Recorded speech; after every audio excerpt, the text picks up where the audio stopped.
होय भक्ती केला तैसा पुरवी धरावी ती इच्छा आला नावा रूपा आला नावा रूपा तुका म्हणे झाला सोपा होय भक्ती केला तैसा पुरवी धरावी ती इच्छा नमो विठ्ठला राजया पांडुरंगा नमो रुक्मिणी मावली दान गंगा नमो पुंडलिका नमो चंद्रभागा नमस्कार माझा रुक्मिणी पांडुरंगा पांडुरंगा करू पांडुरंगा करू प्रथम नमन पांडुरंगा करू पांडुरंगा करू प्रथम नमन पांडुरंगा करू पांडुरंगा करू प्रथम नमन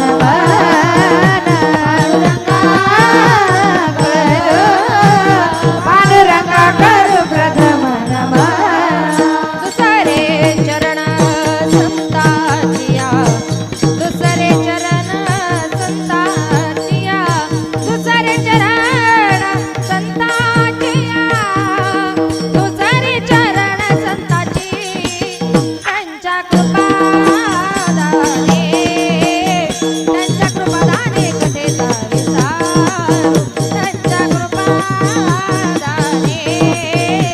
त्यांच्या कृपादाने कथेचा विस्तार दुसरे चरण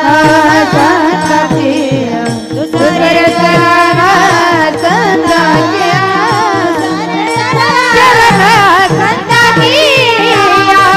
दुसरे चरण संतांचिया त्यांच्या कृपादाने कथेचा विस्तार त्यांच्या कृपादाने कथेचा विस्तार ओम नमो ज्ञानेश्वरा करुणा करा दयाळा तुमचा अनुग्रह लादलो पावन झालो चराचरी मी कळा कुसरी काहीच नेने बोलत वचनाती भाविका एका जनार्दनी तुमचा दास त्याच्याच पूर्व विठ्ठल विठ्ठल विठ्ठल विठ्ठल विठ्ठल संपुष्टी राहावे अभंगाला सुरुवात करण्या ठिकाणी समस्त मालेगाव तालुका निमगाव ग्रामस्थांच्या वतीनं या ठिकाणी आयोजित केलेला अखंड हरिनाम महिला सप्ताह तथा शिवलामृत कथा पारायण सोहळा आणि त्याच्या निमित्ताने इको थोडा कमी करा आपल्या गावामध्ये साजरा होत असलेला हा नाम सप्ताहाचा कार्यक्रम या कार्यक्रमाकरता वैकुंठवासी हरिभक्त परायण लहरीनाथ महाराज वैकुंठवासी हरिभक्त परायण ज्ञानेश्वर माऊली गुरुवर्य तुकाराम बाबा जेवरकर गुरुवर्य शेवाळे गुरुजी निंबायती हबप गुरुवर्य संजय महाराज दुकळे यांच्या कृपाशीर्वादाने आणि तसेच महाराष्ट्रातील एक नामवंत कीर्तनकार समाज प्रबोधनकार आमची मैत्रीण आमच्या हरिभक्त परायण संजीवनी ताई गडाख यांच्या मार्गदर्शनाने चालू असलेला हा नाम सप्ताहाचा कार्यक्रम आणि या सप्ताहातली आजची ही तिसऱ्या दिवसाची कीर्तनरूपी सेवा समस्त ग्रामस्थ मंडळाच्या वतीनं या ठिकाणी मला सेवा करण्याची संधी मिळाली त्याबद्दल ग्रामस्थांचे या ठिकाणी मनपूर्वक आभार करून संत मंडळी वारकरी मंडळी महाराज मंडळी श्रोते मंडळी सगळ्यांच्या चरणी नतमस्तक होऊन कीर्तनरूपी सेवेला सुरुवात करते लाडकी लेक मी संताची लाडकी लेक मी संताची लाडकी लेक मी संताची लाडकी लेक मी संताची लाडकी लेक मी संताची लाडकी लेक मी संताची लाडकी लेक मी संताची लाडकी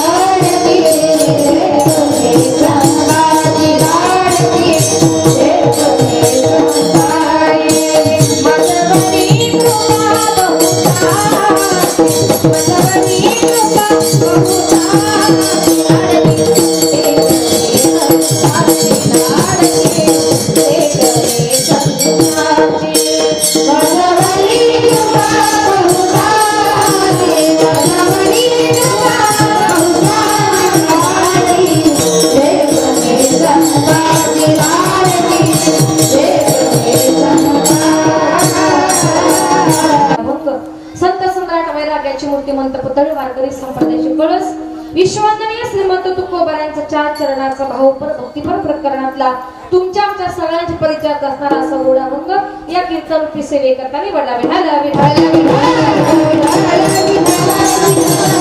परमेश्वर हे शब्दाने देखील सांगता येत नाही, परंतु भगवान परमात्मा आपल्या भक्त राहावे. आपण ज्याप्रमाणे परमेश्वर भक्ताच्या मनातल्या सगळ्या इच्छा पूर्ण करतो, एवढा जगदानी मालिका करता आला, पुंडलिकाचं निमित्त केलं, पण सगळ्या जगाला सोपा झाला. विठाल विठाल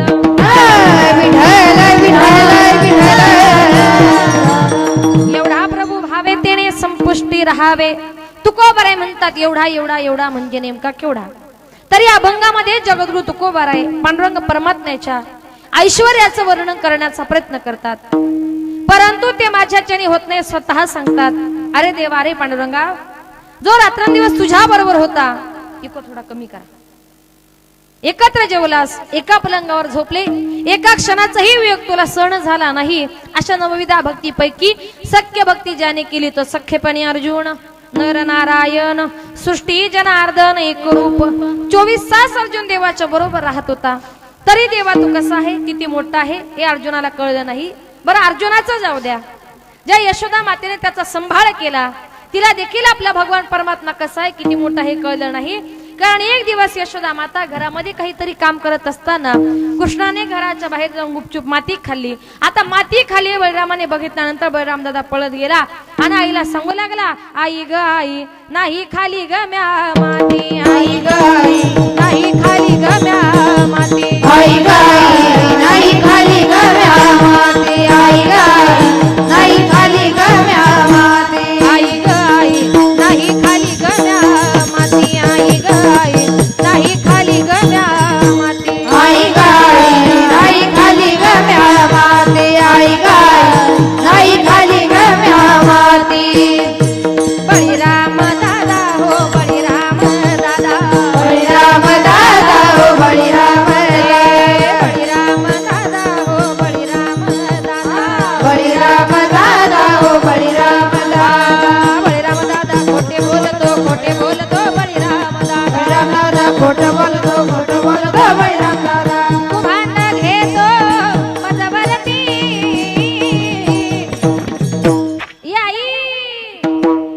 आई ग आई, नाही खाली ग म्या माती, आई ग आई, नाही खाली ग म्या माती, आई ग आई, नाही खाली ग म्या माती, आई ग आई, नाही खाली ग म्या माती. कृष्णाने सांगितलं, आई मी माती खाल्लीच नाही. हा विनाकारण खोटं बोलतोय, विनाकारण माझ्यावर काहीतरी आळ घेतोय.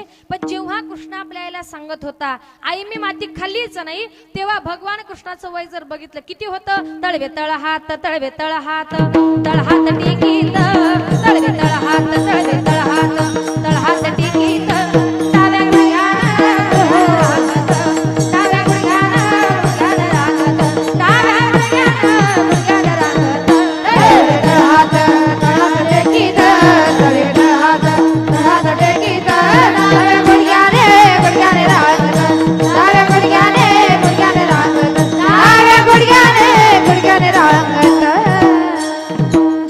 सांगितलं आई मी माती खाल्लीच नाही. प्रत्येक आई वडिलांनी एकच विचार करा, आपलं 7-8 महिन्याचं रांगणारं मूल कधी बोलतं का हो? पण त्यानं सांगितलं आई मी माती खाल्ली नाही, हा विनाकारण खोटं बोलतोय. यशोदा माता म्हटली तो खोटं बोलतोय हे मी मान्य करते, पण तुझ्या तोंडाला माती लागली त्याचं काय, म्हणून मारावया तिने उगारिली काठी, भुवन ते कोटी 14 एके. त्या रांगणाऱ्या मुलाच्या तोंडामध्ये आमच्या यशोदा मैयाला 14 भुवनांचं दर्शन झालं. म्हणजे जिने त्याचा संभाळ केला, तिला देखील आपला भगवान परमात्मा कसा आहे, किती मोठा हे कळलं नाही. मग तुकोबाराय म्हणतात, तो पंढरीचा पांडुरंग परमात्मा तुम्हाला आम्हाला कसा काय कळणार. कारण एकच लक्षात ठेवा, पंढरीच्या पांडुरंगाच्या आणि आपली भेट वर्षातून फक्त 2दाच होती. कधी होते? आषाढी आणि कार्तिकेला. बरं, आषाढी कार्तिकेला देवा तुला तुझे लाखो भक्त भेटण्यासाठी येतात, मग पंढरपूरला गेल्यानंतर आपल्याला पांडुरंगाशी चर्चा करायला वेळ आहे का? नाही. देवाशी बोलायचं जाऊ द्या, पण दर्शन घेण्यासाठी सुद्धा 3-3, 4-4 दिवस बारीला लागायचं. आणि देवाच्या जवळ गेले की बडवे लगेच ढकलतात. म्हणजे काही लोक 3-3, 4-4 दिवस बारीला लागायचं, देवाचं चरण पाहिलं की बडव्यांनी ढकललं. काही लोक देवाचं तोंड बघतात, त्यांना देवाचे पायही दिसत नाही. आणि काही लोक आपण टीव्ही मध्ये दिसतो की नाही हे बघतात, त्यांना देवही दिसत नाही. म्हणजे थोडक्यात काय बरं, पंढरपूरला गेल्यानंतर देवाशी बोलायला जर वेळ नाही तर तो भगवान परमात्मा तुम्हाला आम्हाला कळणार कसा काय? अरे आपलं जाऊ द्या, जो अर्जुन 24 तास देवाच्या संगतीमध्ये राहत होता त्याला देखील भगवान श्रीकृष्ण कसा आहे किती मोठा हे कळलं नाही. कारण एक दिवस अर्जुनाला भगवंताच्या विश्वरूपाचे डोहाळे लागले होते. अर्जुन भगवंताना सारखा आड पडद्यानं बोलू लागले, परंतु आमच्या देवाला माझा भक्त काय म्हणतोय हे देवाला काही सांगायची गरज नाही, कारण देवाला सगळं काही कळतं. न सांगता तुम्हा कळ येते अंतर विश्वी विश्वंभर विश्वी विश्वंभर परिहाराचे न लगे परिहे अनावर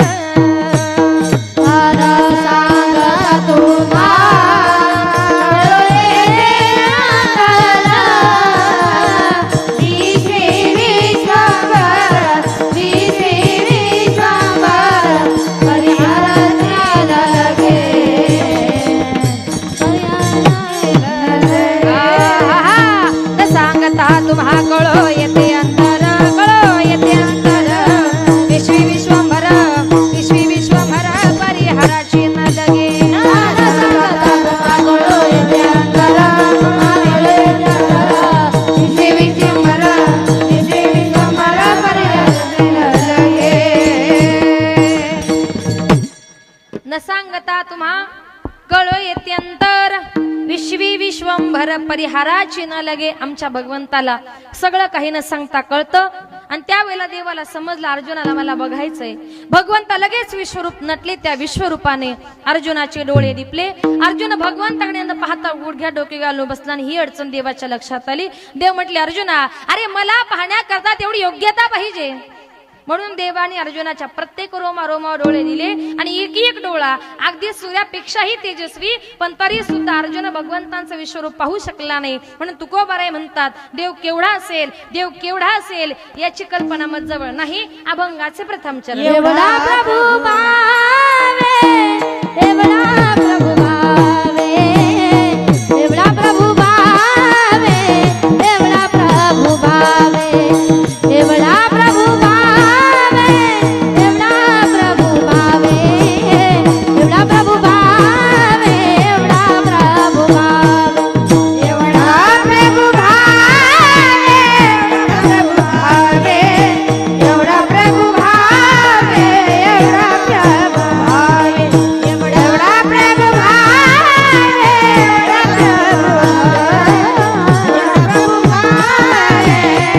प्रभू भावे एवढा प्रभु भावे एवढा प्रभु भावे एवढा प्रभु भावे एवढा प्रभु भावे एवढा प्रभु भावे एवढा प्रभु भावे एवढा प्रभु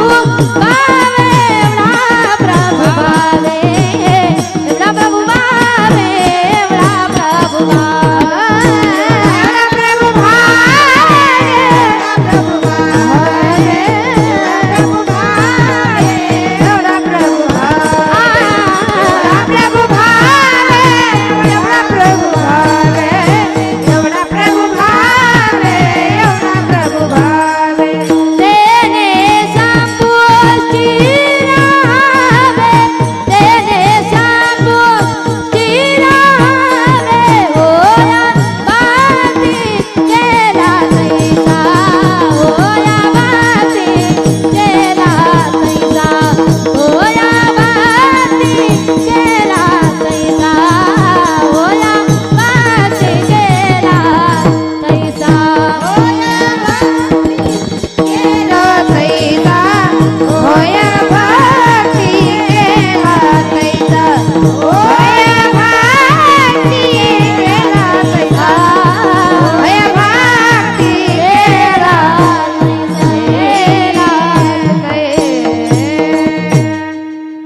एवढा प्रभू भावे तेने संपुष्टी राहावे.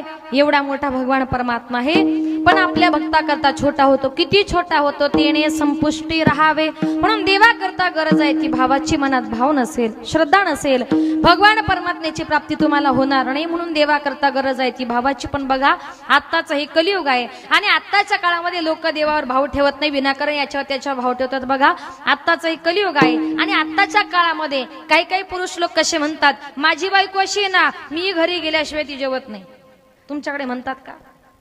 निमगावला काय म्हणतात, माझी बायको अशी ना, मी घरी गेल्याशिवाय ती जेवत नाही. पण लक्षात ठेवा, हा तुमच्या सगळ्या पुरुष लोकांचा काहीतरी गैरसमज आहे. एकदा का तुम्ही घराच्या बाहेर गेले का तुमची बायको घरामध्ये गुपचूप चोरून काही ना काहीतरी खात असते. तुम्ही सांगाल कसे गेले होते, आणि त्या गावात एक वकील राहत होता.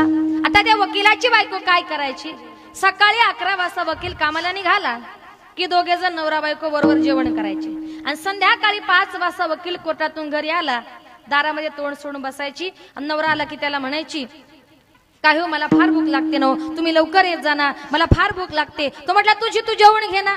ती म्हटलं कशी जेवणार हो, पती हा परमेश्वर असतो ना. आता याला वाटलं, म्हटला माझी बायको माझ्यासाठी किती उपाशी राहते, किती उपाशी राहते. आता एक दिवस नेमका माझ्याच कीर्तनात बसला, कीर्तन संपलं, मला भेटला. म्हटला ताई अगदी छान कीर्तन केलं. म्हटले थँक्यू. म्हटला का हो ताई कीर्तनात कशाला काही सांगता. अरे म्हटलं झालं तरी काय. तो म्हटला ताई तुम्ही अशा म्हटल्या का तुमची बायको घरी काही ना काहीतरी खात असते. अहो लोकांच्या बायका खात असतील, पण माझी बायको ना माझ्याशिवाय एक घास सुद्धा खात नाही. त्याला म्हटलं एवढा विश्वास आहे. म्हटलं हो. म्हटलं मग असं कर, घरी जा, तुझ्या बायकोची परीक्षा घे, आणि पुढच्या वर्षी निमगावला आले मला येऊन सांग तुझी बायको किती उपाशी राहते. ठीक आहे म्हणतोच कशाला, उद्या सकाळीच बायकोची परीक्षा घेतो. सकाळी सकाळी उठला, बायकोची परीक्षा घ्यायची. बायकोला म्हटलं हे बघ, आज कोर्टामध्ये मुकादम येणार आहेत, मला यायला जरा वेळ लागेल, तुझी तू जेवून घे. ही म्हटली मी तुमच्याशिवाय अजिबात जेवणार नाही. अगं उशीर होईल. नाही, रात्रीचे 10, 11, 12, 1 वाजला तरी चालेल, पण तुमच्याशिवाय एक घास सुद्धा खाणार नाही. म्हटलं बघू खाते की नाही. आता बायकोची परीक्षा बघायचं म्हणून काय केलं, सकाळी 11 वाजता आपल्या घरातून निघाला, पुढच्या गल्लीतून गेला आणि मागच्या गल्लीतून जाऊन आपल्याच घराच्या वरच्या माडीवर जाऊन बसला. कशाला, दिवसभर बायको घरामध्ये काही खाती की नाही बघण्याकरता. आता माडीवर जाऊन बसल्यानंतर दुपारी 1 वाजता हिला कडकडून अशी भूक लागली. तिला वाटलं नवरा कामावर गेला, लगेच दुकानावर गेली, अर्धा किलो तांदूळ आणले, अर्धा किलो तांदळाचा भात घातला आणि सगळा एकटीनच खाल्ला. 1 तासाने पेड्यावाला चालला. म्हटला पेढे घ्या पेढे. म्हटली कसे दिले हो. म्हटलं 20 रुपयाचे पाव किलो पेढे द्या. म्हटली पाव किलो पेढे. ते पाव किलो पेढे घेतली, पाव किलोच्या पाव किलो खाल्ले. हा वरून विचार करतो, म्हटलं अरे माझी बायको माझ्यासाठी बरीच उपाशी राहते. रात्री त्या ताईने सांगितले ते काही खोटं नाही. याला असं वाटलं 5 ऊसवाला चालला. म्हटला ऊस घ्या ऊस. म्हटली कशी दिले. म्हटलं 1 रुपयाचे 4 ऊस द्या. म्हटली 4 ऊस. ते 4 ऊस घेतले, 4 ऊस खाल्ले. आता सगळ्यांनी मला एकच सांगा, दिवसभर नवऱ्यासाठी किती कडक उपास पाळला. काहीच नाही. बरोबर 5 वाजले, घड्याळ बघितलं, म्हटली नवरा यायचा टाइम झाला. बरोबर 5 वाजता दारामध्ये अशी तोंड सोडून बसली. हा माडीवरून खाली उतरला, समोर आला, आणि ती त्याला म्हणते काय हो तुम्ही लवकर यात जा ना, मला फार भूक लागते ना. तो म्हटला तुझी तू जेवण घे ना, आणि कशी जेवणार पती हा परमेश्वर असतो ना. मला सरक वाजला, कशी जेवणार ना, काय जेवणार. ती सांगते का हो आज कोर्टामध्ये मुकादम आले होते, तिकडे तुमच्या दोघांची काही भांडण झाली का. काय हो आज कोर्टाची कशी काय मात. तो म्हटला तांदळाचा अर्धा किलो भात. ही समजली नवरा जरा रागात आहे. घरात गेली, पाणी आलं, म्हणते हो जरा शांत व्हा, पाणी घ्या पाणी. हा म्हटला सरक नका मला तुझं पाणी न बिनी. ती सांगते का हो आज कसे हो एवढे आडे वेडे. म्हटला पाव किलो पेढे. ती म्हटली काय हो रोज एवढे प्रेमानं वागता, आज एवढी काय धूस पूस. म्हटलं 1 रुपयाचे 4 ऊस. ती म्हटली काय हो एवढं सगळं तुम्हाला कसं काय कळलं. तो म्हटला का ग तुला माझ्याशिवाय कसं काय गिळलं. असंही कलियुग आहे. म्हणजे आताच्या काळामध्ये आपण देवावर विश्वास ठेवत नाही, विनाकारण याच्या त्याच्या विश्वास ठेवतो. देवा करता महत्वाचा आहे तो भाव. आमची जनाबाई सांगते एवढा मोठा परमेश्वर मी पकडला. किती मोठा. अर्जुनाला 1000 डोळे दिले, बघता आला नाही. एवढा मोठा परमेश्वर, पण भावामुळे भक्तीमुळे मी त्या देवाचं काय केलं. धरीला पंढरीचा चोर, धरीला पंढरीचा चोर, धरीला पंढरीचा चोर, धरीला पंढरीचा चोर, धरीला पंढरीचा चोर, धरीला पंढरीचा चोर, धरीला पंढरीचा चोर, धरीला पंढरीचा चोर, धरीला पंढरीचा चोर.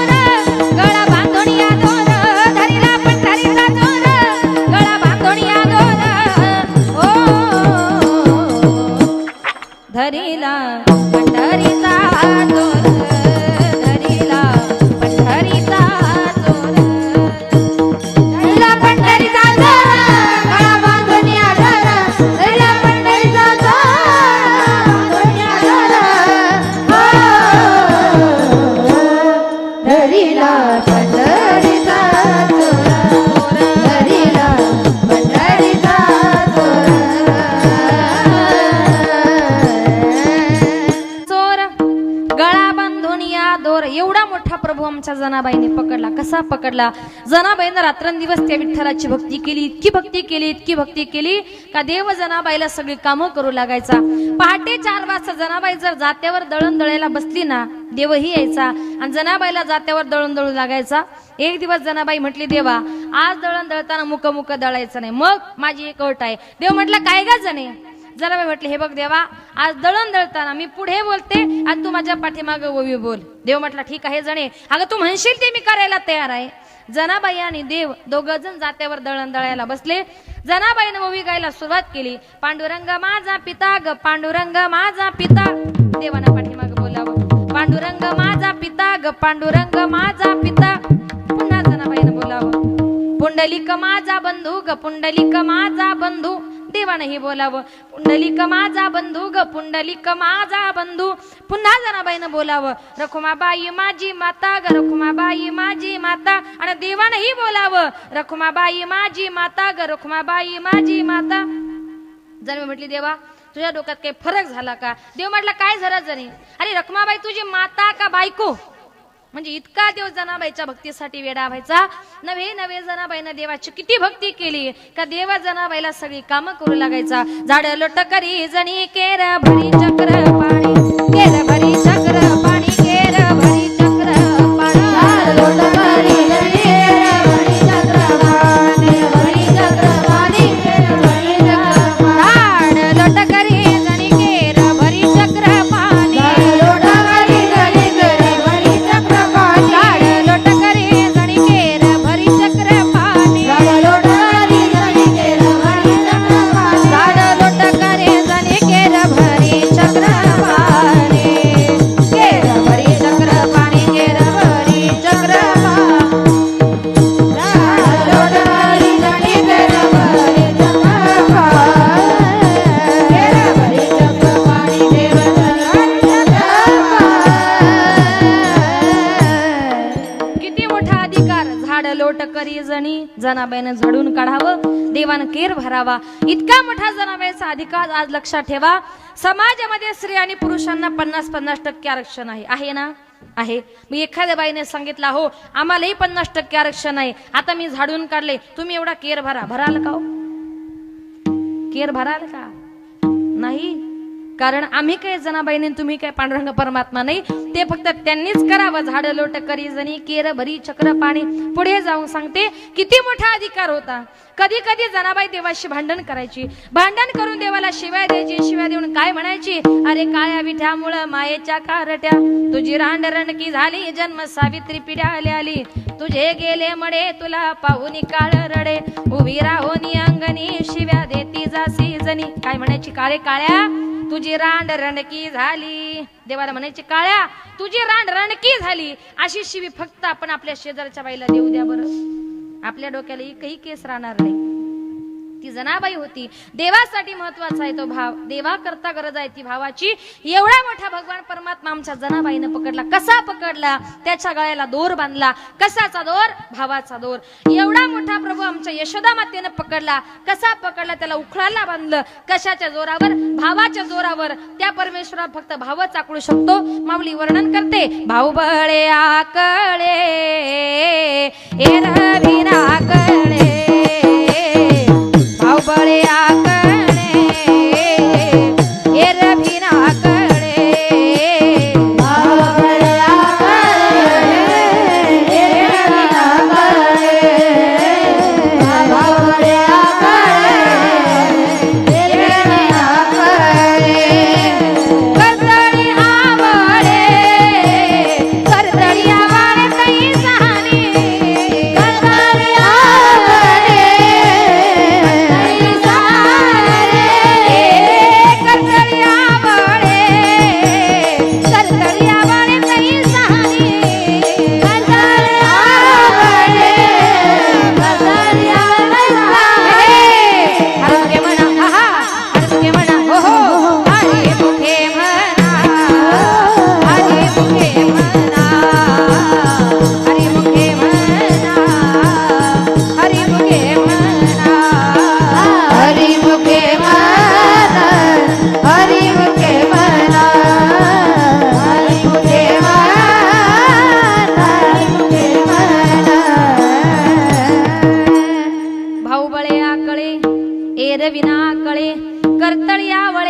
ऐसा हरी म्हणजे ज्ञानोबाराय म्हणतात भाऊबळे आकळे, भावाशिवाय तो भगवान परमात्मा तुम्हाला आकळणार नाही. एवढा प्रभू भावे कुठे राहतो तेने संपुष्टी राहावे. संपुष्ट म्हणजे काय, थोडक्यात भक्ताची हृदय रूपी पेटी. संपुष्ट हे हृदय पेटी करुणी पोटी साठवू. तो भगवान परमात्मा आपल्या हृदयामध्ये साठवा. कुणी साठवला तो साठविला दाता त्रैलोक्याचा, साठविला दाता त्रैलोक्याचा, त्रैलोक्याचा.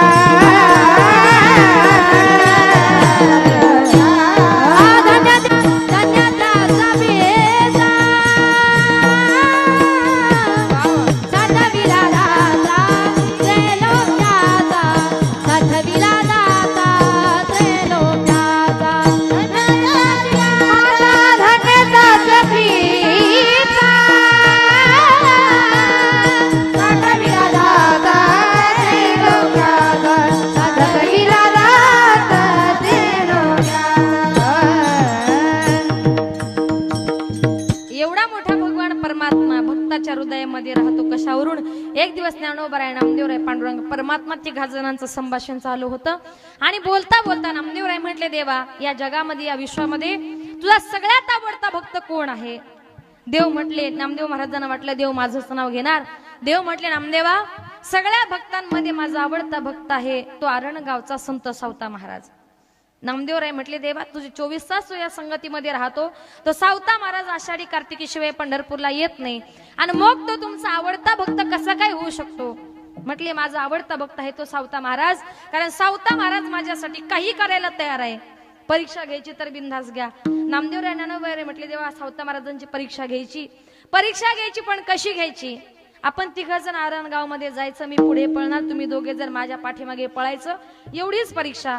त्या ठिकाणी ज्ञानोबाराय नामदेवराय संत सावत, त्या ठिकाणी पांडुरंग परमात्मा तिघेजण आरणगाव मध्ये आले. सावता महाराजांच्या शेताजवळ गेले. सावता महाराजांचं शेत म्हणजे त्यांचं पंढरपूर होतं. सावता महाराज शेतामध्ये कुठलंही काम करताना कांदा कांदा कांदा कांदा मुळा भाज्या वगे विठाबाई कांदा कांदा कांदा कांदा मुळा भाज्या वगे विठाबाई कांदा कांदा कांदा कांदा मुळा भाज्या वगे विठाबाई माझी. कांदा कांदा कांदा कांदा मुळा भाज्या वगे विठाबाई माझी. कांदा कांदा कांदा कांदा मुळा भाज्या वगे विठाबाई माझी. कांदा कांदा कांदा कांदा मुळा भाज्या वगे विठाबाई माझी. कांदा कांदा कांदा कांदा मुळा भाज्या वगे विठाबाई माझी. कांदा कांदा कांदा कांदा मुळा भाज्या वगे विठाबाई माझी. लसूण मिरची कोथिंबिरी अवघा झाला माझा हरी. मिरची कोथिंबिरी अवघा झाला माझा हरी. मिरची कोथिंबिरी अवघा झाला माझा हरी. मिरची कोथिंबिरी अवघा झाला अवघा झाला माझा हरी. अवघा झाला माझा हरी. कांदा कांदा कांदा कांदा मुळा भाज्या वगे विठाबाई माझी. कांदा कांदा कांदा कांदा मुळा भाज्या वगे विठाबाई माझी. कांदा कांदा कांदा कांदा मुळा भाज्या वगे विठाबाई माझी. कांदा कांदा कांदा कांदा मुळा भाज्या वगे विठाबाई माझी. 4 कांदे 5वाच मुळा तरच जमत. कांदा मुळा भाजी अवघी विठा भाई माझी. आणि त्या लसूण मिरची कोथंबिरी अवघा झाला माझा हरी म्हणजे संत सावता महाराजांचं शेत म्हणजे त्यांचं पंढरपूर होतं. सावता महाराज शेतामध्ये काम करत होते. देव पळू लागले. ज्ञानोबाराय नामदेवराय त्यांच्या पाठीमागे पळू लागले. देव पळत पळत गेले. सांगितलं, महाराज मला वाचवा, मला वाचवा. सावता महाराज म्हटले, एवढं मोठं शेत आहे, झाडं झुडप आहेत, कुठेही लपा. देव म्हटले, सावता महाराज चोर इतके डेंजर आहेत, कुठेही लपलो तर ते मला शोधून काढतील. मला अशी जागा द्या, अशी जागा द्या का त्या जागेवरून ते चोर मला कधीच शोधून काढणार नाही. सावता महाराजांच्या रक्षामध्ये आलं. माझा पांडुरंग परमात्मा माझी परीक्षा घेण्याकरता आलाय. शेतामध्ये काम करताना हातामध्ये विळा होता. तो विळा घेतला, आपली छाती विदीर्ण केली. सांगितलं, देवा माझ्या छातीमध्ये लपा. आणि त्या ठिकाणी सावता महाराजांनी पांडुरंग परमात्मा आपल्या हृदयामध्ये लपवलं. ज्ञानोबाराय नामदेवराय त्या ठिकाणी आले. म्हटले महाराज इथून कोणी चोर पळाला का? म्हटले नाही. कुणीतरी माणूस पळताना दिसला का? म्हटले अजिबात नाही. नीट विचार करा. म्हटले मला इथून जाताना कोणी दिसलं नाही. आणि नामदेव महाराजांचं लक्ष गेलं सावता महाराजांच्या हृदयाकडे, तर त्यांना असं दिसलं सावता महाराजांनी पांडुरंग परमात्म्याला हृदयामध्ये लपवलं होतं, पण देवाचा थोडासा पितांबर त्या ठिकाणी नामदेव महाराजांना दिसला. आणि तेव्हा ज्ञानोबा नामदेवरायांना कळलं का तेने संपुष्टी राहावे. सावता महाराजांनी तो पांडुरंग परमात्मा आपल्या हृदयामध्ये ठेवला. कशामुळे? भावामुळे. देवाकरता महत्वाचा आहे तो भाव. म्हणून आपण ज्याप्रमाणे भक्ती करू त्याप्रमाणे भगवान परमात्मा भक्ताच्या मनातल्या सगळ्या इच्छा पूर्ण करतो. अभंगाचे दुसरे चरण. होय भक्ती केला, होय भक्ती केला तैसा, होय भक्ती केला तैसा, होय भक्ती केला तैसा, होय भक्ती केला तैसा,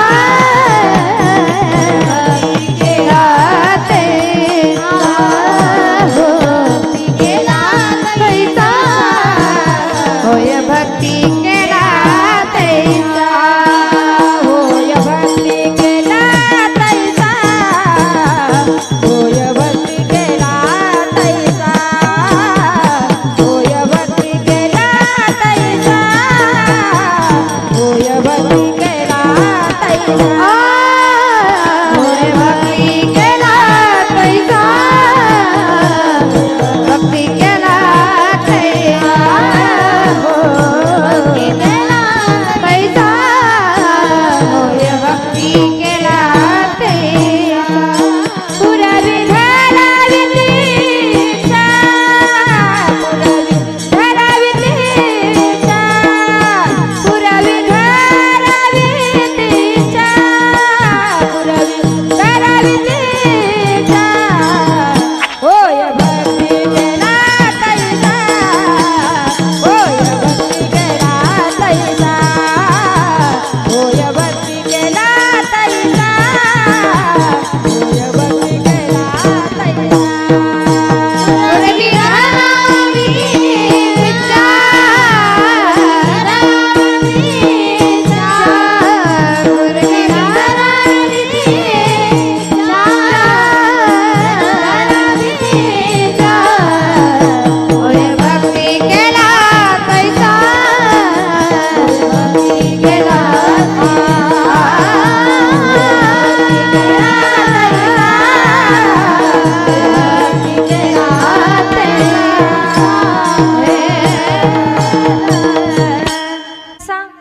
पुरवी धरावी ती इच्छा तुकोबाराय सांगतात.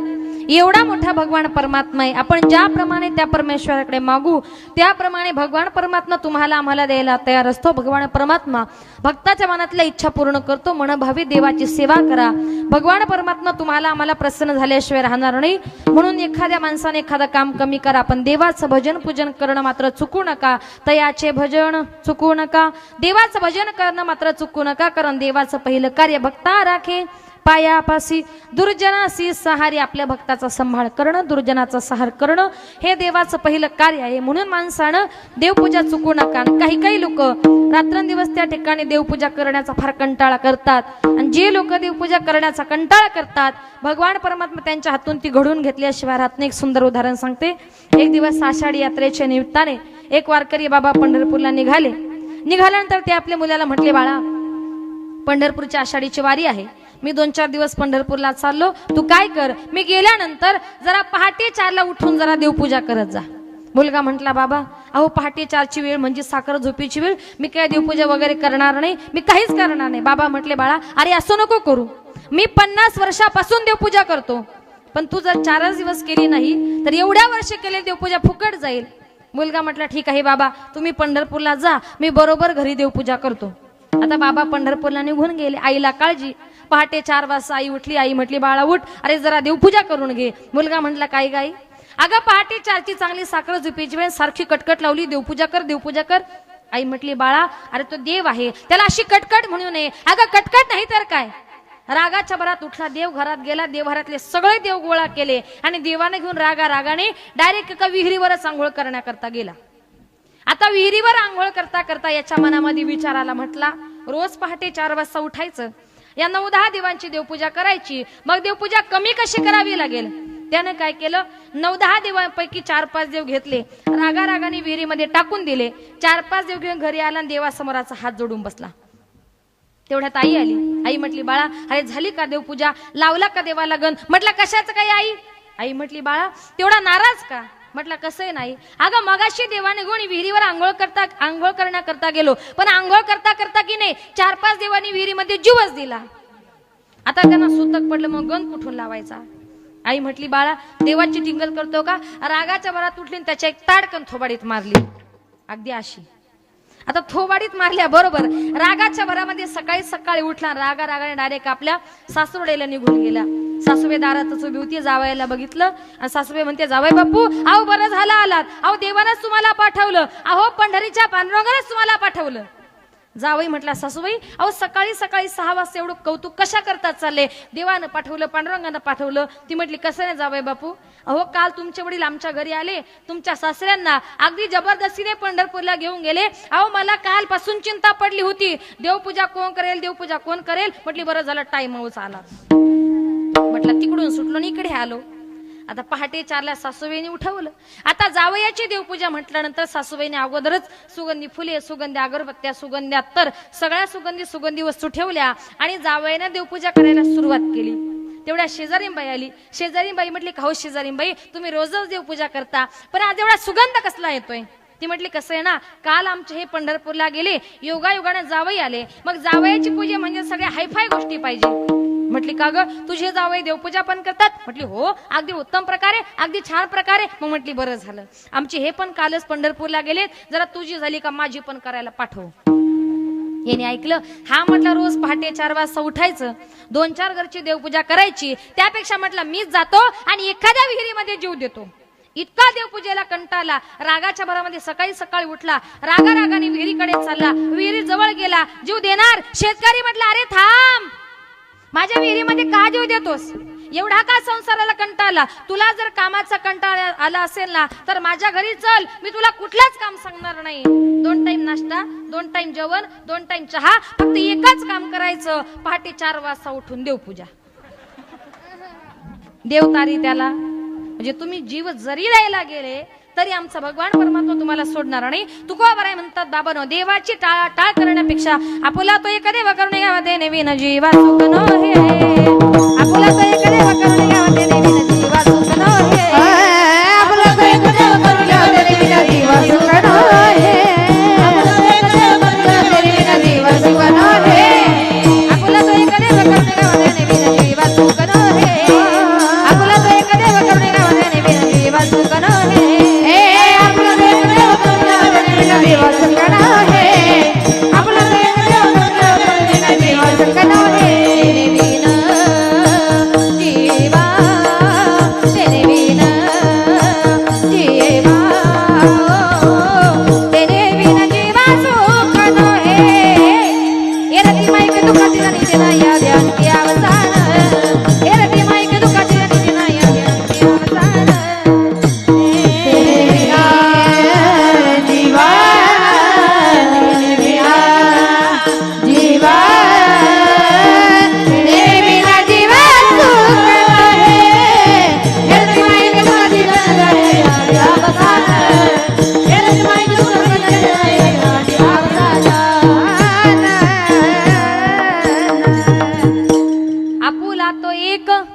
देव करुणी घ्यावा तेने विन जीवा सुख न हे तुकोबाराय म्हणतात.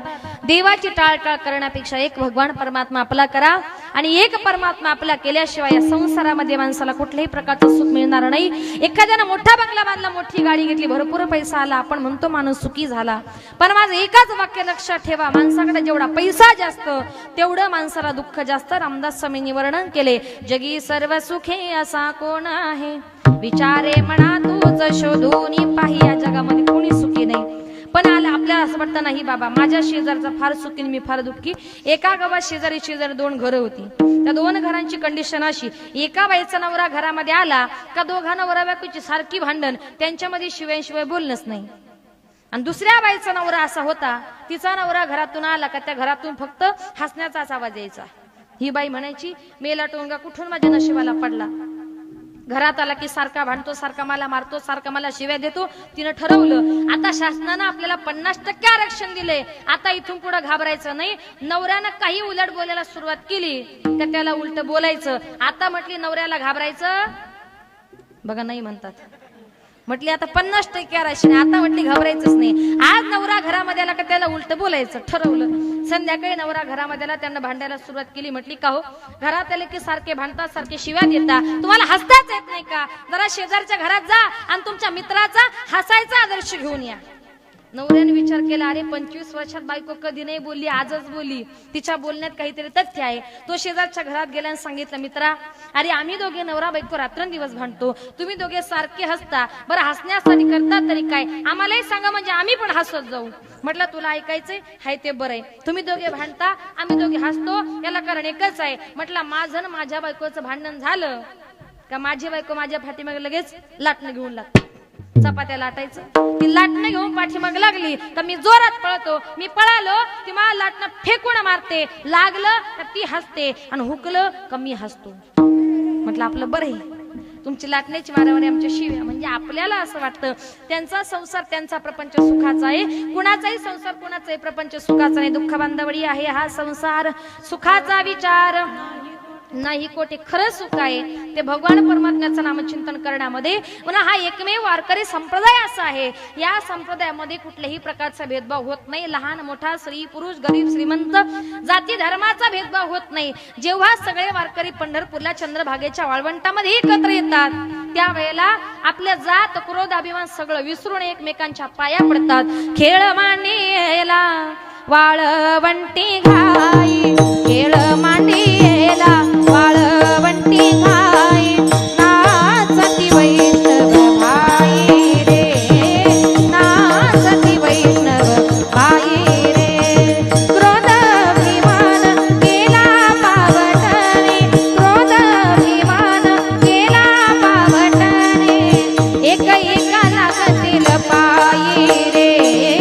खेळ मांडीला वाळवंटी घाई, खेळ मांडीला वाळवंटी घाई, नाचती वैष्णव भाई रे, नाचती वैष्णव भाई रे.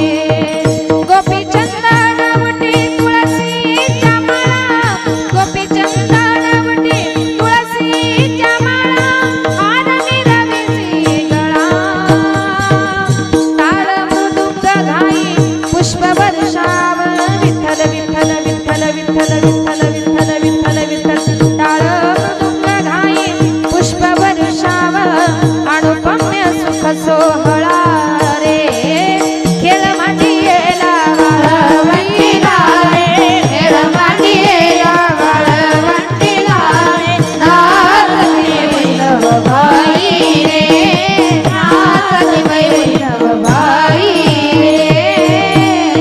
रे. संप्रदाय एकमेव असा आहे की या संप्रदायामध्ये कुठल्याही प्रकारचा भेदभाव होत नाही. आणि म्हणून ज्याप्रमाणे देवाकडे मागू त्याप्रमाणे भगवान परमात्मा द्यायला तयार असतो. होय भक्ती केला तैसा पुरवी धरावी ती इच्छा. एकानं भगवान परमात्म्याकडे बायको मागितली, देवा तुझ्यासारखी मला बायको पाहिजे. अर्जुनाला काय सांगायचं, देवा तुझ्या बायको सारखी बायको दे असं न बोलता गडबडीत अर्जुन म्हटला, देवा मला तुझ्यासारखी बायको पाहिजे. स्वतः भगवंत अर्जुनाची बायको सुद्धा झाले. एकाने भगवंताकडे संपत्ती मागितली तर भगवंताने त्याचा भाव पाहून सगळा गाव सोन्याचा करून दिला. शुद्ध भाव देखून या गाव सोनियाचा दिला. एकाने भगवंताकडे मुलगा मागितला, देवा तुझ्यासारखा मला मुलगा पाहिजे. द्वापार युगामध्ये भगवंतानं वसुदेव देवकीच्या पोटी जन्म घेतला. पुरवी धरावी ती इच्छा. ज्याप्रमाणे मागू त्याप्रमाणे भगवान परमात्मा तुम्हाला आम्हाला प्रत्येकाला द्यायला तयार असतो. मग तुकोबाराय म्हणतात, देवा तू एवढा मोठा आहे पण आमच्या देवाला व्यवहार पक्का समजतो. तो देव आपल्या भक्ताकडून प्रथम घेतो आणि मग देतो. घेतल्याशिवाय कुणालाच काही देत नाही. घेसी तेव्हा आदेशी ऐसा असं शिवदार, काय उघडू देवा तुझे कृपणाचे दार, काय उघडू देवा तुझे कृपणाचे दार. तो भगवान परमात्मा सगळ्या न्यायशीर त्या ठिकाणी आपल्या भक्ताशी वागत असतो. युग 4 आहेत, सत्ययुग, त्रेतायुग, द्वापारयुग आणि कलियुग. सत्ययुगामध्ये भगवान विष्णूंचा अवतार झाला, सत्ययुग गेलं, त्रेतायुग आलं. त्रेतायुगामध्ये त्याच आमच्या भगवंताने प्रभू रामचंद्रांचा अवतार त्या ठिकाणी धारण केला. त्रेतायुग गेलं, द्वापारयुग आलं. द्वापारयुगामध्ये आमच्याच प्रभू रामचंद्रांनी भगवान श्रीकृष्णांचा अवतार धारण केला. द्वापारयुग गेल्यानंतर शेवटचं कलियुग आलं आणि या कलियुगामध्ये पांडुरंग परमात्मा आणि भगवान देवादिदेव महादेव या दोघांनी मिळून त्या ठिकाणी अवतार घेतला. भगवान महादेवांचा अवतार या पृथ्वीवर झाल्यानंतर या पृथ्वीवर अनेक प्रकारचे राक्षस माजले होते आणि त्या राक्षसांचा नायनाट करण्याकरता आमच्या भगवान देवादिदेव महादेवांनी संपूर्ण महाराष्ट्राचं कुलदैवत असणाऱ्या श्री खंडोबा देवाचा अवतार धारण केला आणि तो देव आपल्या भक्तासमोर कसा आला. जे देव जे देव जे देव जे देव जे देव जे शिव मातंडा आदी मायेचा मल्हारी तोची प्रचंडा आगड सोन्याची जेजुरी देव गेले जेजुरा निळा घोडा आगड धुन नगारा सोन्याची जेजुरी देव गेले जेजुरा निळा घोडा पाऊले तोडा कमरी करकटा कटहीर मस्तकी तुरा खोबऱ्याचा कुटका भंडाऱ्याचा भडका बोल हंकरा सदानंदाचा येळकोट सदानंदाचा येळकोट जय देव जय देव जय देव जय देव जय देव जय शिव मातंडा आली मायेचा मल्हारी तोची प्रचंडा जय देव जय देव जय देव जय देव जय देव जय शिव मातंडा आली मायेचा मल्हारी तोची प्रचंडा जय बडिया गो सदानंदाचा. म्हणजे अशा प्रकारे आमच्या भगवान परमात्म्याने आपल्या भक्ताकरता अनेक प्रकारचे अवतार घेतलेले आहेत. देवाला व्यवहार पक्का समजतो. देव प्रथम आपल्या भक्ताकडून घेतो आणि मग देतो. काही काही लोक म्हणतात देवानं मला काय दिलं, देवानं मला काय दिलं, पण यापेक्षा आपण देवासाठी किती दिले फार महत्वाचं आहे. आपण जर दानधर्मासाठी पैसा खर्च असला, कार्यकर्ते रोज म्हणतात देणगी द्या देणगी द्या, आपण म्हणतो देऊ आज देऊ उद्या देऊ परवा, असं करता करता सगळा सप्ताह संपतो पण आपण काही देणगी देत नाही. आणि जो सप्ताह करता देणगी देत नाही तो शेवटच्या दिवशी म्हणतो हिशोब दाखवा. म्हणजे विचार करा, आपण जर दानधर्मासाठी पैसा खर्च केला नाही भगवान परमात्मा तुम्हाला देणार नाही. लोक म्हणतात अरे त्याचे टोमॅटो चांगले आले माझ्यावर करप्या गेला, सप्त्याला देणगी दिली का? म्हणजे आपण जर दानधर्मासाठी पैसा खर्च केला नाही देवही देणार नाही. कारण देवा ऐपतीप्रमाणे 100 रुपये 200 रुपये 500 रुपये 1000 रुपये काय असेल ती देणगी द्या. आपण आज दानधर्मासाठी 500 रुपये खर्च केले, उद्या भगवान परमात्मा तुम्हाला 1000 रुपये देईल. कारण घेशी तेव्हा देशी, हा देवाचा स्वभाव आहे. तुकोबराय म्हणतात देवा तू किती मोठा आहे, तुझ्या सत्तेने वेद बोलतो, तुझ्या सत्तेने सूर्य चालतो, तुझ्या सत्तेशिवाय चाले हे शरीर कोणाची आसते कोण बोलविते हरिवेदा कोण बोलविते हरिवेदा चाले हे शरीर कोणाची आसते कोण बोलविते हरिवेदा बोलविते हरिवेदा चाले हे शरीर कोणाची आसते चाले हे शरीर कोणाची चाले हे शरीर कोणाची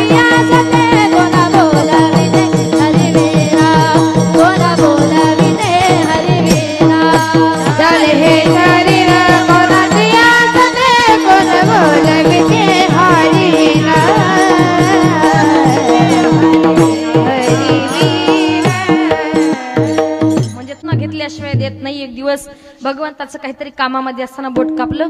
बोट कापल्यानंतर भगवंत पळत गेले, सांगितलं कुंती आत्या माझं बोट कापले, बोटाला बांधायला काहीतरी कापड दे. कुंती आत्या ते कापड शोधण्यासाठी घरभर फिरू लागली. कुंती आत्याला काही कापड मिळेना. भगवान परमात्मा तसेच पळत पळत गेले, सांगितलं द्रौपदी ताई अगं माझं बोट कापले, बोटाला बांधायला काहीतरी कापड दे. भगवंताची अशी वाईट अवस्था बघितल्यानंतर द्रौपदीने पुढचा मागचा विचार न करता आपल्या अंगावर जो काही भरभरी शालू घातला होता त्याचा काठ फाडला आणि भगवंताच्या बोटाला बांधला. आता बोटाला बांधल्यानंतर ज्या वेळेला भरसभेमध्ये द्रौपदीचं वस्त्रहरण करण्यात आलं त्यावेळेला भगवंताने विचार केला, अरे ज्या वेळेला माझं बोट कापले त्या वेळेला माझ्या कुंती आत्यानं मला चिंदी दिली नाही, पण माझ्या द्रौपदी ताईने पुढचा मागचा विचार न करता त्या ठिकाणी शालूचा काठ फाडून माझ्या बोटाला बांधला आणि म्हणून ज्या वेळेला भरसभेमध्ये वस्त्रहरण चालू असताना आमच्या भगवंतानं तिला वतीच्या वस्त्रहरणाच्या टायमाला तिच्या चिंधीला जेवढे धागे होते तेवढ्या साड्या तिला पुरवल्या. परत जरी ग पितांबर दिला ग फाडून, भरत जरी ग पितांबर दिला ग फाडून, द्रौपदीचे बंधू शोभे नारायण, द्रौपदीचे बंधू शोभे नारायण. म्हणजे भगवंतानं त्या ठिकाणी तिचा त्या ठिकाणी त्या चिंधीच्या मोबदल्यामध्ये तिला साड्या पुढे थोडस घेतो, दुप्पट देतो. तू को बरं म्हणतात देवा, तू किती मोठा आहे, तुझ्या सत्तेने वेद बोलतो, तुझ्या सत्तेने वेदांशी बोलणे, सूर्याशी चालणे, तुझ्या बळे ऐसा तू समर्थ ब्रह्मांडाचा धनी, वर्म जाणून शरण. तू को बरं म्हणतात देवा, तू किती मोठा आहे, तुझ्या सत्तेने वेद बोलतो, तुझ्या सत्तेने सूर्य चालतो, तुझ्या सत्तेशिवाय ढगातून पाण्याचा थेंबही खाली गळत नाही. तू तुझ्या भक्ताची परीक्षा पाहतोस. बरं, परीक्षा पाहून देवा, एवढा मोठा जगाला दान करणारा परमात्मा सगळ्या जगाला दान करतो, परंतु शेवटी आपल्या भक्ताकडे काय मागतो? तुळशीचं पान, अभंगाचे 3रे चरण. एवढा जगदाने,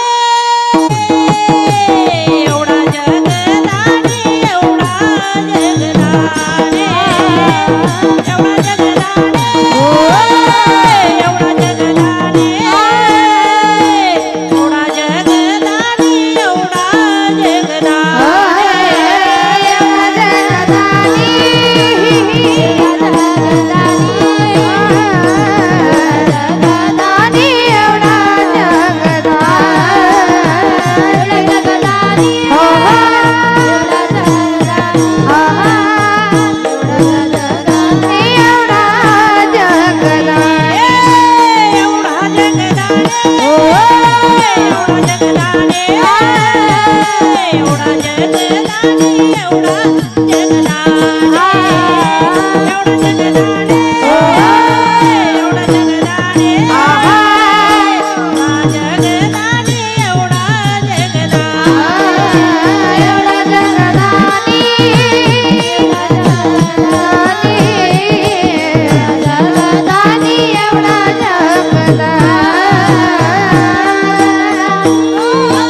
मागे तुळशीदळ पाणी तुकोबाराय म्हणतात. एवढा मोठ्या जगाला दान करणारा परमात्मा शेवटी आपल्या भक्ताकडे काय मागतो? तुळशीचं पान मागतो. मागे तुळशीदळ पाणी, मग तुळशीचं पान भगवान परमात्मा का मागतो? कसं मागितलं? ज्या वेळेला तुकोबारायांच्या घरी देव पाहुणे आले.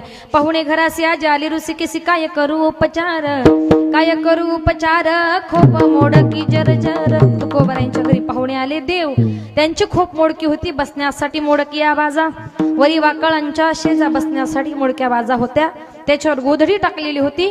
देव आले, जेवणाचा टाइम झाला. तुकोबारायांच्या घरात पुरेसं अन्न नव्हतं. तुकोबारायांच्या बायकोने भरपूर असं पाणी घेतलं, त्याच्यात थोड्याशा तांदळाच्या कण्या टाकल्या, दरदरीत पाण्या माझी रांधलेल्या कण्या. आणि जेवण झाल्यानंतर आपल्या हिंदू धर्माच्या प्रथेप्रमाणे मुख शुद्धी करता जो पाण्याचा विडा म्हणून देतात, तो विडा तुकोबारायांच्या घरी नव्हता.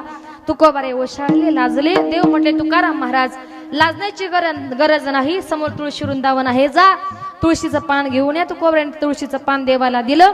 देवाने मुख शुद्धी केली. मुख शुद्धी तुळशी दळ. तुका म्हणे मी दुर्बळ मागे तुळशी दळ. पाणी भगवान परमात्मा आपल्या भक्ताकडे तुळस मागतो. तुळस मागतो कशा करता मागतो जाताना एक सुंदर उदाहरण सांगते. एक दिवस अकबर आणि बिरबल दोघे जण रस्त्याने चालले होते. रस्त्याने चाललेले असताना रस्त्यामध्ये बिरबल आला. तुळशीचं रोपटं दिसलं. तुळस हिंदूंना पवित्र म्हणून बिरबलाने काय केलं, त्या तुळशीच्या रोपाला वाकून नमस्कार केला. अकबर म्हटला बिरबल बिरबल हे क्या है. बिरबल म्हटला क्या नहीं महाराज, ये हिंदू का छोटा भगवान है. अकबर म्हटला का रे बिरबला, तुमचे हिंदूंचे देव काय रस्त्यात पडलेले असतात, जातो आणि तुझ्या छोट्या देवाचा मुळा सगळ्यात नाही नाट करतो. अकबर रागाच्या भरामध्ये पळत गेला. तुळशीचं रोपटं उपटलं फेकून दिलं. तुळस हिंदूंना पवित्र. बिरबल म्हटला अकबरा, तू माझ्या देवाचा अपमान केला, राजमहालात जाईपर्यंत मी काय तुझा काटा काढल्याशिवाय राहणार असं मनामध्ये ठरवलं. बिरबल फार चतुर आता ठरवलं याचा काढा कुठेतरी रस्त्यानं काढायचा. रस्त्यानं दोघं जण गप्पा मारत चालले. गप्पा मारत चालता चालता रस्त्यामध्ये बिरबल आला. आग्या झाड दिसला. आग्या माहितीये आग्याचं झाड. त्याला हात लावलं की माणसाच्या अंगाची आग होते. बिरबलाला समजलं अकबराला काही आग्या माहित नाही आणि अकबराचा काटा काढायला आपल्याला चांगलीच जागा मिळाली. म्हणून त्या ठिकाणी दोघे जण रस्त्याने गेले. आग्याचं झाड बघितल्या बरोबर बिरबलाने त्या आग्याच्या झाडाला मगाशी तुळशीच्या रोपाला जो काही वाकून नमस्कार केला होता ना, त्याही पेक्षा अधिक वाकून नमस्कार त्याने त्या आग्याला केला. अकबर म्हटला बिरबल बिरबल ये क्या है, ये क्या है. बिरबल म्हटला क्या नहीं महाराज, ये हिंदू का बडा भगवान है. आता मगाशी छोटा देव आता हा मोठा देव म्हटल्यानंतर याचा राग अजूनच अनावर झाला. म्हटला जातो आणि तुझ्या मोठ्या देवाचा मुळा सकट नाही नाट करतो. अकबर रागाच्या भरामध्ये पळत गेला. आग्याला कवळी मारली. आहो त्याचं नावच आग्या. सगळ्या अंगाची आग झाली. धावू लागला. अकबर रडू लागला, उड्या मारू लागला. बिरबल बिरबल ये क्या हुआ, ये क्या हुआ. बिरबल म्हटला क्या नहीं हुआ महाराज, छोटा भगवान है, बड़ा भगवान से फोन किया. अकबर म्हटला बावळटा तुझी टिंगल बाजूला ठेव, माझ्या अंगाचा दाह होतोय, याबद्दल काहीतरी उपाय सांग. बिरबल म्हटला महाराज यावर उपाय एकच आहे, पाठीमागं जायचं, छोट्या भगवंता क्षमा मागायची. म्हटला तसं करावं लागलं तरी चालेल, फक्त अंगाची आग शांत झाली पाहिजे. अकबर बिरबल परत आला. बिरबलाने ते तुळशीचं रोपटं उचललं, त्याचा रस काढला, अकबराच्या सर्वांगाला लावला. अकबराच्या अंगाचा दाह शांत झाला. इतकी तुळस आरोग्याला उपयुक्त अशी वनस्पती आहे. आजही शेतामध्ये काम करताना आपलं बोट कापू द्या, दुसरा काही उपाय न करता तुळशीचा रस बोटाला लावा. बोट बरं झाल्याशिवाय राहणार नाही. आणि ती पवित्र तुळशीची माळ देवानं धारण केली. म्हणून आजही ज्याच्या दारासमोर तुळशी वृंदावन नाही, ती घर नसून ती स्मशानभूमी आहे. नाही ते स्मशान घर जाणं. म्हणून आजही तुम्हाला सांगते, आजही ज्या स्त्रीच्या दारासमोर तुळशी वृंदावन नसेल, उद्या सकाळी गेल्याबरोबर दारासमोर तुळस लावा. आणि जी स्त्री उद्या तुळशीचं रोप आपल्या दारासमोर आणून लावेल, तुळशीचे रोप लावेल जो आणून, होय श्री हरी प्रसन्नत्या, तिला हरीची प्रसन्नता झाल्याशिवाय राहणार नाही. तुळशीचं तुलसी तुलसी वदता ऐसे नाम तयान हरे क्रोधकम प्रदक्षिणा घालताना तुलसी तुलसी असं नामचिंतन जर केलं, माणसाची काम क्रोध पापे त्या ठिकाणी नाहीशी होतात. जी पवित्र तुळस देवानं धारण केली, तुळसी हार गळा कासे पितांबर आवडे निरंतर हेची दे नाती प्रियवणी तुळसी बुक्का तैसेच प्रीती करी भोळ्या भाविका नमा पद पंकज पादुका श्री मस्तकी वंदित अशी ती पवित्र तुळशीची माळ देवानं धारण केली. ती सुद्धा आपणही धारण करा, कारण भगवान परमात्म्याने म्हटले का ती तुळस माणसाला शांत ठेवण्याचं काम करते. भगवान परमात्मा आपल्या भक्ताकडे तुळस मागतो. आणि म्हणून तुकोबाई सांगतात आमचा एवढा मोठा भगवान परमात्मा आहे. देवाने सांगितले तुम्हाला मला सापडायचंय, मी कुठे आहे. नाहम वसामी वैकुंठे योगीनाम च हृदये यत्र मद भक्त गायंती तत्र तिष्ठामि नारद. ज्या ठिकाणी माझं भजन पूजन कीर्तन चालू आहे त्या ठिकाणी मी उभा आहे. माऊली वर्णन करते का ज्या ठिकाणी माझं चिंतन चालू आहे नारदा मी उभा, जेथे माझे भक्त गाती तेथे त्या ठिकाणी मी उभा असतो. आणि म्हणूनच तर पुंडलिक रायाची पुण्य पाहून पांडुरंग परमात्मा पंढरपुरात सगुण साकार झाले. ते एकट्या पुंडलिकासाठी नाही, पुंडलिकाचं नाव केलं, पुंडलिकाच्या नावा करता आला, पण सगळ्या जगाला सोपा झाला. अभंगाचे शेवटचे आला नावरो आला नावरो आला नावरो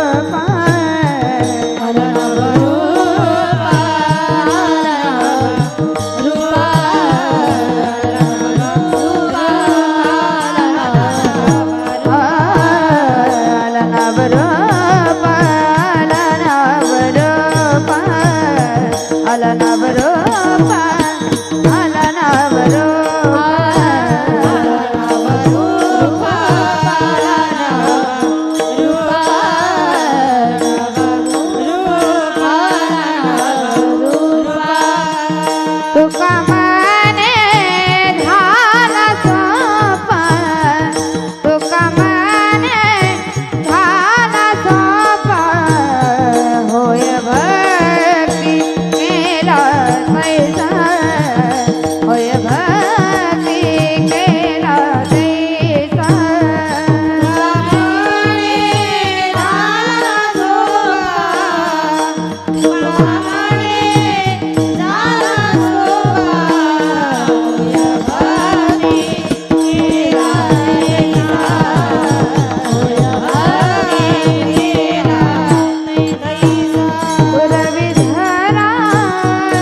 होय भक्ती केला तैसा पुरवी धरावी ती वाचा धावता वर्त सांगण्याचा प्रयत्न केला। कार्यक्रमाची वेळ संपत आलेली आहे। शेवटचे 10 मिनिटांमध्ये थोडंसं काही वडिलांनी आपल्या मुलांवर चांगल्या प्रकारे संस्कार करा, जेणेकरून आपलीच मुलं आपल्या समाजामध्ये चांगलं काहीतरी नाव कमवतील अशी आई वडिलांची शिकवण त्या ठिकाणी असावी। एखाद्या मुलाने समाजामध्ये नाव असतं त्या आई वडिलांचं। प्रत्येक आई बापाने आपल्या मुलीला चांगली शिकवण देण्याचा प्रयत्न करा, मुलाला चांगलं शिकवण्याचा प्रयत्न करा, सन्मार्गाला लावण्याचा प्रयत्न करा, सुसंगती सदा घडो, सुजन वाक्य कानी पडो, चांगल्याची संगत करण्याचा प्रयत्न करा, चांगलं ऐकण्याचा प्रयत्न करा। आणि म्हणून ज्या वेळेला संस्काराला फार मोठी किंमत आहे आणि ज्या वेळेला एखादी मुलगी लग्न करून नवऱ्याच्या घरी जायला निघते त्यावेळेला काही काही आया म्हणतात बघ दीदी लग्न करून नवऱ्याच्या घरी चाललीस, फार मोठं कुटुंब आहे, 1-2 महिने एकत्र राहा, नंतर नवऱ्याला सरळ सांग मला वेगळं राहायचंय. अशी आई मुलीला शिकवते. पण असं वाईट न शिकवता एखाद्या मुलीला लग्न करून गेल्यानंतर त्या घरामध्ये एकत्र राहायचं की वेगळं राहायचं हे सगळं आईच्या हातामध्ये असतं. आईने चांगलं शिकवण्याचा प्रयत्न करा. ज्या वेळेला मुलगी लग्न करून नवऱ्याच्या घरी जाते त्यावेळेला प्रत्येक आईनं आपल्या मुलीला काय सांगितलं पाहिजे, मुली जाशील आता दिल्या घरी, बोल आईचे घेऊन अंतरी, जरा जपून वागावे सासरी, जरा जपून वागावे सासरी, जरा जपून वागावे सासरी. सासू सासरे ननंद जावा, दिरा भायांशी गोड असावा. सासू सासरे ननंद जावा, दिरा भायांशी गोड असावा. कुणी असते भली कुणी असते बुरी, कुणी असते भली कुणी असते बुरी, कुणी असते या घर फोडणारी, जरा जपून वागावे सासरी, जरा जपून वागावे सासरी. शिल असत हे काचेचं भांड, हेच फोडाया टपतात गुंड. शिल असत हे काचेचं भांड, हेच फोडाया टपतात गुंड.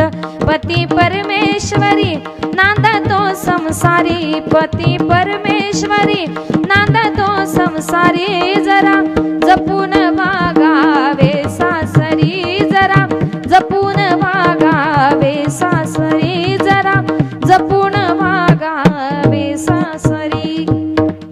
प्रत्येक आईनं मुलीला काय सांगितलं पाहिजे, मुली ज्या घरात चालली त्या घरामध्ये सासू सासरे दीर नणंद जावा सगळ्यांशी प्रेमानं माग. घरामध्ये कोणी मोठी असते कोणी लहान असते, तर कोणी असते या घर फोडणारी, कुणी घर फोडणारी असते तिच्याशी सुद्धा प्रेमानं वाग. तुझं घर कधीच फुटणार नाही, कारण स्त्रीचं आयुष्य म्हणजे एखाद्या काचेच्या भांड्याप्रमाणे असतं. एकदा का काचेचं भांड फुटलेलं भांड परत कधीच जोडता येत नाही. त्याप्रमाणे स्त्रीच्या आयुष्याला एकदा का कलंक लागलेला कलंक परत आयुष्यात कधी पुसता येत नाही. म्हणून शिल असतं हे काचेचं भांड, आणि ते फोडण्याकरता अनेक गुंड त्या ठिकाणी चपटपलेले असतात. आणि म्हणून पती परमेश्वरी नांदतो संसारी, असे संस्कार आपल्या आई वडिलांनी आपल्या मुलांवर करत चला, जेणेकरून आपलीच मुलं आपल्या समाजामध्ये चांगलं नाव कमवतील, वाईट वर्गांच्या हारी जाणार नाही. वाईट मार्ग म्हणजे कशाचा, दारू पिणं, बियर पिणं, गुटखा खाणं, अशा अनेक प्रकारची वाईट व्यसन आहेत. वाईट व्यसनांच्या हारी जाऊ नका. प्रत्येकाने व्यसनमुक्त राहण्याचा प्रयत्न करा. आणि आपण जर दारू पित असेल तर दारुड्या घरचीच व्यथा काय असते. पाहुणा तुम्ही ऐका बाई ग, ऐका बाई ग, दारूच्या नादा पायी तुमचं झालं काही ग, दारूच्या नादा पायी तुमचं झालं काही ग. धन आणि दौलत सावकारानं नेली, धन आणि दौलत सावकारानं नेली, लाडाची लेक माझी लग्नाला आली, लाडाची लेक माझी लग्नाला आली. आलं मागणं फिरून जाईल, आलं मागणं फिरून जाईल, लग्नाला पैसा नाही, लग्नाला पैसा नाही, लग्नाला पैसा नाही.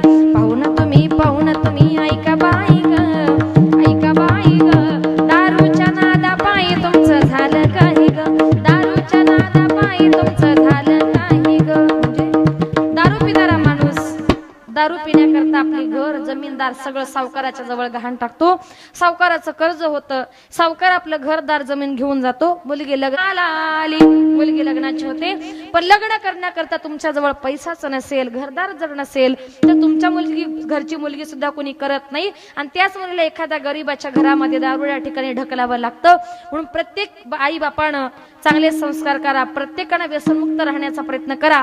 आणि म्हणून आपण आपल्या मुली कितीही एखाद्या घरामध्ये प्रत्येक बापानं मुलगी देताना विचार करा, जरा व्यसनमुक्त घरात द्या. आपण म्हणतो या देशात दारूबंदी व्हायला पाहिजे. आई बापाने जर आपल्या मुली दारुड्या घरात जर दिल्या नाही, दारूचे दुकान बंद व्हायला वेळ लागणार नाही. म्हणून आपण कितीही श्रीमंत घरात जर मुलगी दिली तर तो मुलगा दारू मध्ये जुगाराच्या पाठीमागे सगळा पैसा संपवतो.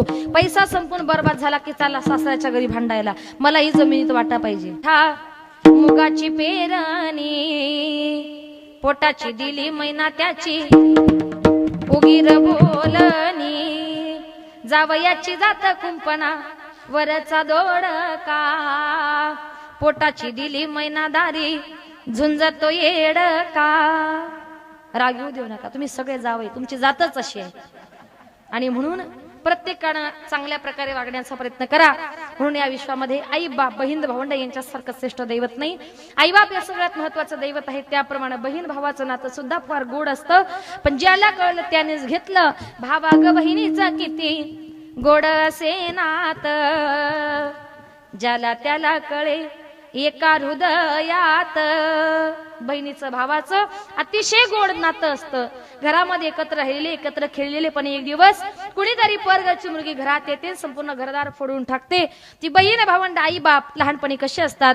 बहीण भावंड एका झाडाची संतर, आली परायाची नारतीन पाडील अंतर. बहीण भावंड एका भाकरीचा काला, मायेच्या हृदयात दोघांचा जन्म झाला. बहीण भावंड दोघ चालली देवाला, संग घेऊ का आईला बहीण पुसती भावाला.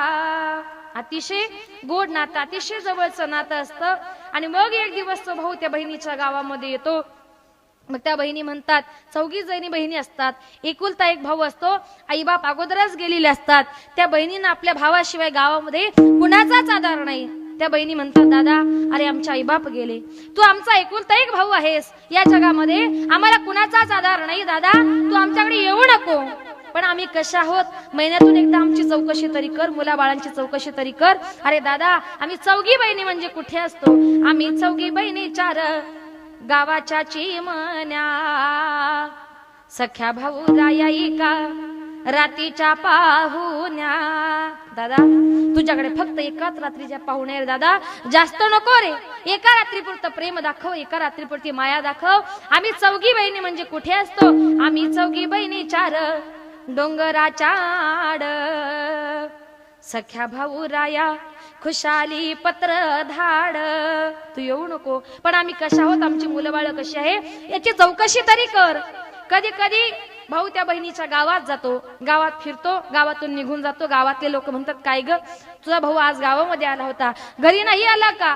तिला रात्रभर झोप लागत नाही. अरे माझा भाऊ माझ्या गावात आला, माझ्या घरी नाही आला. गावावरून गेले बंधू गाव कुसाची पायरी, घरी नाही आला माझी असुशी राहिली. दिवाळी सणाला प्रत्येक बहिणीला वाटतं माझ्या भावाने माझ्यासाठी काहीतरी साडी चोळी आणावी, आणि भावालाही वाटतं माझ्या बहिणीसाठी साडी चोळी खरेदी करावी. भाऊ बहिणी करता साडी चोळी घ्यायला निघाली की बहीण म्हणते, हो साडी घ्यायला चाललात ना, जास्त भारी घेऊ नका, हलकीच घ्या. भाऊ घेतो साडी, भावजई देते धक्का, तुमच्या बहिणीला भारी साडी घेऊ नका. काय म्हणते, जरा हलकीच घ्या, भारी घेऊ नका रे. बहीण त्यांची किती हजाराची साडी घ्यायची हे त्याचं त्याला ठरू द्या.